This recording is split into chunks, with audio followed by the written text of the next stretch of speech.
Hi everyone and welcome back. Just a quick channel announcement. I've actually launched a podcast called Concrete Conversations, talking to people from the real estate industry. The first episode is now live and I'll be leaving a link to that over here. So please do check that out if that interests you. Today's topic is a bit broad and existential, but it is really important to real estate going forward. Recently, the IPCC, or the Intergovernmental Panel on Climate Change, released a report for 2021, and this has been described basically as a code red warning for humanity. Further, India was actually 7th on the Global Climate Risk Index for 2020, which essentially tells us how much we could stand to lose to climate change related problems and incidents. Depending on various scenarios, over the next 30 years, we could be seeing sea level rises of 0.1 to 0.2 meters in cities like Mumbai. And it's not just the sea level rise, is it? It's extreme weather events like storm surges, heat waves, and even cyclones, something which we've been seeing with more and more frequency over the last few years. To be honest, this is such a huge topic and I kind of went down the rabbit hole doing the research for this. So this is going to be a basic video introducing climate change and real estate. And if you'd like to know more about any of these topics, please do let me know in the comments below. So what is the connection between climate change and real estate? Well, for one, real estate is a big contributor when it comes both to energy consumption and emissions generation.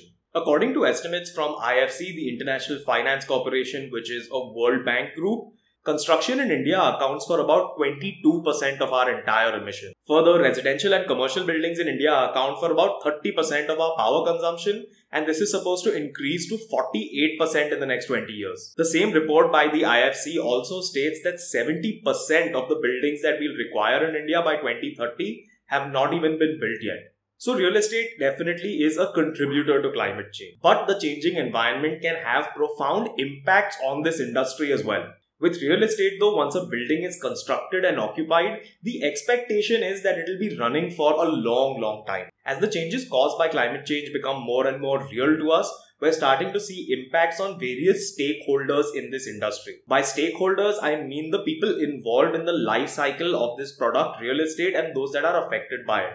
This could be developers, insurers, tenants, and even investors. Let's look at it from a tenant perspective. When large tenants become more climate conscious and promise to cut their emissions, they place a premium on having sustainable offices and infrastructure for their firm. Further, data suggests that a certified green building can actually deliver energy savings of 20 to 30%, while also delivering water savings of 30 to 50%. If you look at it from an investment perspective, there's also no denying that ESG or environment, social and governance themed investments are increasing at a rapid pace all over the world. The Global Sustainable Investment Review of 2020 also points out that the global assets under management for sustainable investment increased 15% between 2018 to 20 and now make up 36% of total professionally managed assets. So we can see that there is an incentive from the investor side and the tenant side, which leaves the developer in the middle of this entire process. All of this has come together to create a huge opportunity for developers in India when it comes to green buildings. The same IFC report also estimates that there is a $1.2 trillion opportunity when it comes to green buildings in India over the next few years. The same report also suggests that in today's market, these green buildings can fetch a sales premium of 31%, have faster sale times, higher occupancy rates, and even a higher rental rate by about 8%. Another important stakeholder to be impacted by climate change in real estate are insurers. Now this can be a whole video in itself, so I'll go over this very quickly. Basically, as the climate becomes more and more extreme, it becomes harder to predict these climate events. This leaves insurers in a position where they are insuring assets whose future is uncertain. As time passes and climate risk increases, the proposition becomes worse and worse for these insurers. A great case study of this is actually the city of Boston. In this amazing podcast by the Harvard Business School that I'll leave a link to, the head of Boston Properties, which is a REIT specializing in commercial real estate, talks about the impact of climate change on that market. In the US, with the way the financial system works, most of these commercial assets are quickly handed over to funds or REITs, with the average ownership time of an asset there being about 47 months. These REITs come in with a long-term ownership perspective and are therefore going the extra mile to make sure their buildings are resilient and they have protected against climate change. Developers are being incentivized to go in the same direction as well. In the same podcast, it's also mentioned that LEED Gold or higher buildings in the Boston market command a 15% rental premium. So what can be done about all of this? The first thing obviously is to promote sustainability on a development level through policy changes.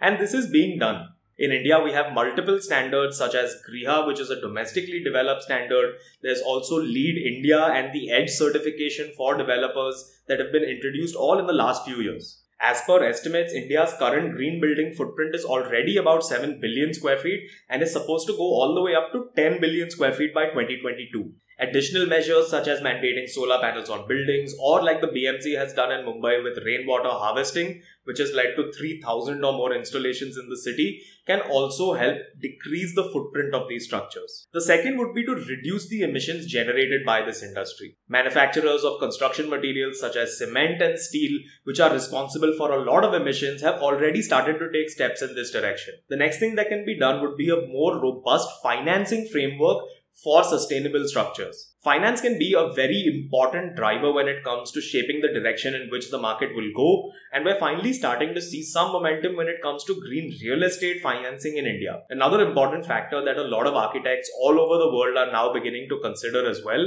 is the concept of resilience. As extreme climate events become more and more common, we will have to make our structures more resilient to these extremes and build them looking forward to the next decade or two. Some examples of this is making provisions for things like wind-resistant architecture, mitigating heat waves, and even stormwater management.